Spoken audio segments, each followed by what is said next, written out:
Dulu itu banyak yang bilang kalau investasi di dunia fotografi maupun videografi, investasi paling besarnya adalah justru di lensa, bukan di bodi kameranya.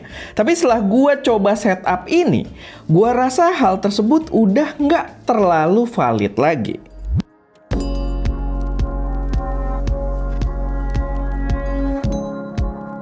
Halo semuanya, selamat datang di channel SM Media dengan gue Erwin, dan gue pengen bahas sedikit aja soal setup yang menurut gue cukup menarik, dimana gue nyobain pakai kamera mahal dengan lensa murah. Apakah itu worth it atau enggak buat dipertimbangkan? Tapi sebelum masuk ke pembahasannya, gue pengen ngingetin dulu buat teman-teman kalau misalkan kalian doyan fotografi, kita ada preset creature yang kalau kalian doyan foto-foto ketika lagi adventure gitu ya, lagi jalan-jalan, itu bisa membuat foto kalian jadi terlihat lebih epic. Sama kalau kalian punya iPhone 15 Pro ke atas dan pengen nyoba untuk produksi pakai iPhone doang, kita juga ada iPhone Professional Lutz yang kalau kalian udah tertarik silahkan cek, ada di link di deskripsi gitu ya, yang stdigital.id. Tapi balik lagi, kita masuk ke pembahasannya, dimana di sini gue nyobain untuk pasangkan sebuah kamera mahal dengan lensa murah. Dalam case ini kamera mahalnya kita pakai Sony FX3 yang harganya itu sekitar 50-an juta rupiah dengan sebuah lensa murah dari Viltrox. Ini adalah Viltrox 20mm f2.8 yang harganya cuma sekitar 2 jutaan rupiah doang. Dan kalau kita bandingkan secara harga tadi, itu adalah gap yang sangat-sangat jauh. Dimana ini lumayan menantang buat konsep yang gue pahami dari dulu, dari zaman DSLR, konsep ini udah berlaku gitu ya. Dimana orang-orang tuh banyak yang ngomong ketika kita serius di dunia fotografi dan videografi, itu invest on better glass gitu ya. Kita invest di lensanya gitu, bukan di bodinya. Dimana dulu argumennya juga cukup masuk akal, karena ketika kita invest on better glass, dan dulu perbedaan lensa murah dan lensa mahal, gapnya sangat jauh gitu ya. Sehingga ketika kita pengen menghasilkan gambar yang maksimal, ya kita investnya di better glass. Karena ketika kita invest di lensa yang lebih baik, kedepannya kita mau ganti kamera, lensanya akan memaksimalkan bodi kamera tersebut gitu. Jadi logikanya di situ, dan memang balik lagi kualitasnya pun akan sangat terlihat ketika kita pakai lensa-lensa yang lumayan affordable gitu ya. Ketika kita pakai lensa-lensa murah, kayak dulu misalkan zaman jayanya Yongnuo gitu ya, kalau kalian pakai lensa-lensa tersebut akan terasa perbedaannya dengan lensa-lensa yang signifikan lebih mahal. Nah, di contoh ini gua pakai kamera cinema dari Sony gitu ya, kamera cinema affordable mereka, cuman bukan yang paling affordable. Ini adalah Sony FX3 yang secara spesifikasi itu gokil banget. Semua feature yang gue dambakan sebagai videographer gitu ya, itu ada di sini. Karena dia punya 4K 120p, 4K slow-mo, dia punya fitur cinema, autofocus nggak usah ditanya, karena Sony ya sekarang dari lini yang paling bawahnya pun, kalau yang di versi-versi modern udah paling cakep juga gitu ya. Di sini termasuk autofocusnya cakep, low light-nya gokil karena dia pakai sensor dengan low megapixel yang konsepnya memang lebih ke low light-nya, dan membawa dual native ISO juga, dimana balik lagi gokil banget. Sama dia udah active cooling juga, dia bawa kipas di sisi dalamnya. Jadi kamera ini bener-bener badak banget secara spesifikasi, dan harganya tadi di 50 jutaan.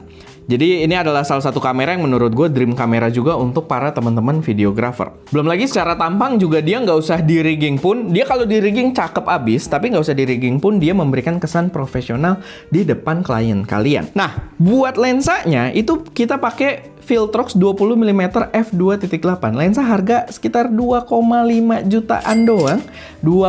Mungkin udah agak naik. Semoga aja ya. Semoga PPN itu yang 12% nggak jadi, biar harganya masih stabil under 3 juta rupiah gitu kan. Dan kalau kita mau bandingin dari, bukan persentase kali ya, kita skala, kita bandingkan skala, si lensanya ini harganya 1/20 bodinya. Yang kalau kita pakai konsep yang tadi gue bilang gitu ya, di zaman dulu invest on better glass, ini jadi nggak masuk akal gitu. Karena harganya terlalu murah gitu. Bahkan compare ke bodinya, dia kayak nggak signifikan. Tapi menurut gue, setelah kita cobain gitu ya, karena kita udah coba juga, dan kalau kalian pengen review yang lebih in-depth, kita ada review si 20mm f2.8 ini yang lebih in-depth-nya. Itu bener-bener gokil. Kayak dari segi kualitas dia bagus, gambarnya tajam, warnanya juga reproduksinya bagus gitu kan, dan minim chromatic aberration. Sama karena Sony itu autofocusnya juga udah cakep banget. Biasanya motor lensanya juga jadi ditantang gitu kan. Dan di sini autofocusnya juga cakep. Balik lagi, kalau kalian pengen yang lebih in-depth-nya untuk pembahasan si lensanya, kita udah ada juga, silahkan disimak videonya. Tapi secara overall, lensa ini gue cukup kaget. Bukan cukup kaget sih, sebenarnya gue udah tahu gitu. Cuman ya begitu kita lihat secara keseluruhan, lensa harga 2 jutaan ini bisa mengimbangi kemampuan dari FX3 ini. Dan menurut gue fakta tersebut, fakta kalau kamera ini bisa gue pakai produksi, dapat hasil yang maksimal, gambar yang bagus, dengan spesifikasi si kamera yang udah gokil ini dan lensanya mumpuni untuk mengimbangi walaupun lensanya harganya cuma 1/20-nya doang. Menurut gue itu adalah gebrakan yang luar biasa gitu. Menurut gue itu sangat mempermudah kita sebagai content creator atau kalian sebagai videographer gitu ya, dalam job-job kalian. Menurut gue ini memberikan kita opsi yang lebih fleksibel ketika membeli sebuah gear gitu. Dan sebenarnya opsinya nggak cuma yang 20 mm doang ya. Buat sekarang Viltrox itu udah ada juga yang versi 40 mm-nya. Kalau kalian nggak pengen gambarnya terlalu wide, karena di 20 mm kalau di full frame itu lumayan wide. Kita ada juga barangnya di sini dan udah dijual juga setahu gue. Cuman kita belum ngetes. Kalau kalian pengen ngetes yang lebih dalamnya, boleh. Tapi sekarang buat Sony ada juga yang 40 mm f2.5, dimana kita dulu itu sempat bahasnya yang versi Nikon kalau nggak salah. Jadi kalau kalian kepo ya silahkan tonton aja. Cuman waktu itu kita tesnya di versi Nikon. Cuma kalau kalian masih gatel boleh komen di bawah biar kita bahas juga yang versi untuk Sony-nya. Walaupun ya ekspektasi gue akan tetap sama gitu. Dan balik lagi, harganya 1/20 dari si bodinya. Jadi ya kalau kalian pengen lebih netral, 40 mm itu netral banget gitu. Nggak terlalu jauh, nggak terlalu deket. 2.5 itu depth-nya tetap dapat. Tapi kalau kalian pengen yang wide, lebih cocok untuk para konten kreator kayak kita gitu ya, yang suka syuting sendiri gitu kan, suka shoot produk juga. Ketika lagi dibawa jalan-jalan bisa dapat gambar yang lebih luas, ya 20 mm ini akan lebih make sense gitu. Tapi intinya dari video ini gue pengen jelasin aja, ini worth it banget. Setup kayak gini worth it banget. Kalian punya body 50 jutaan tapi kalian beli lensa 2,5 juta, yang hal tersebut tidak bisa dilakukan di zaman dulu. Dan gini, maksud gue, kalau kita mau lihatnya secara menyeluruh, ketika gue misalkan sebagai videographer, gue punya budget atau dari kantor punya budget, bilanglah 60 juta. Kalau dulu keterpaksaan kita untuk invest on better glass terus atau more expensive lenses, biasanya tuh rasionya kita harus main kayak 50-50. Bahkan ini tergantung kepercayaan masing-masing juga ya. Ini bisa beda nih, bisa 50-50. Jadi harga body dan juga harga lensanya setengah-setengah. Ada yang bilang tadi spend on better lenses, ada yang mungkin justru ngambilnya 70% untuk lensa, untuk budgetnya gitu ya, sedangkan 30% untuk bodinya. Ada juga orang-orang yang seperti itu, dan memang itu hal yang masuk akal kalau kita ngomonginnya di 5 tahun ke belakang gitu kan. Dan kalau kita pakai skema tersebut, kita nggak bisa dapat FX3 gitu ya. Ya kita akan memilih mungkin ya dapatnya ZV-E1 gitu kan, dengan fitur yang mirip-mirip, tapi kita mengkompromikan internal coolingnya yang jadinya kameranya kurang badak, dilihatnya kurang profesional. Ya kalian punya budget berapapun, lensanya bisa 1/20.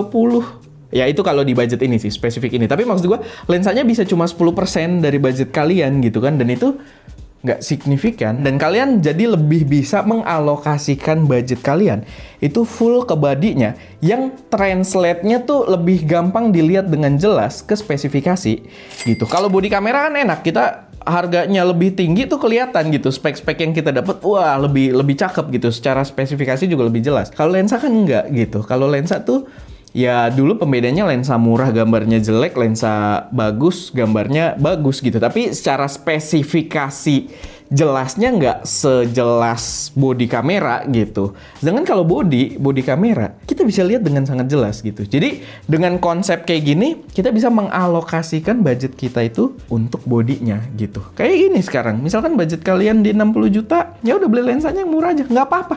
Dan ini bisa kepake gitu. Ini bisa kepake, gambarnya bagus, nggak ada chromatic aberration, nggak ada warna shifting, nggak ada soft spot yang mengganggu. Jadi oke banget gitu. Ya intinya kalian nangkep lah harusnya gitu. Jadi kalian beli kamera apapun sekarang dengan opsi lensa-lensa third party yang semakin murah, kalian punya pilihan untuk lebih leluasa mengalokasikan budget kalian. Tapi ya kurang lebih kayak gitulah. Kalian dapat intinya, kita bisa mengalokasikan budget dengan lebih fokus ke bodinya buat dapat spesifikasi yang lebih tinggi. Dan menurut gua itu adalah salah satu poin yang cukup menyenangkan di dunia fotografi dan videografi belakangan ini gitu. Yang itu udah merubah konsep kepercayaan di beberapa tahun sebelumnya.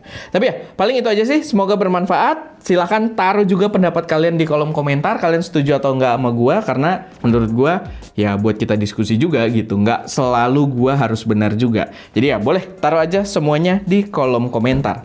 Dan ya, itu aja. Semoga bermanfaat. Gua Erwin, di belakang kamera ada Ska, dan jangan lupa untuk berkarya.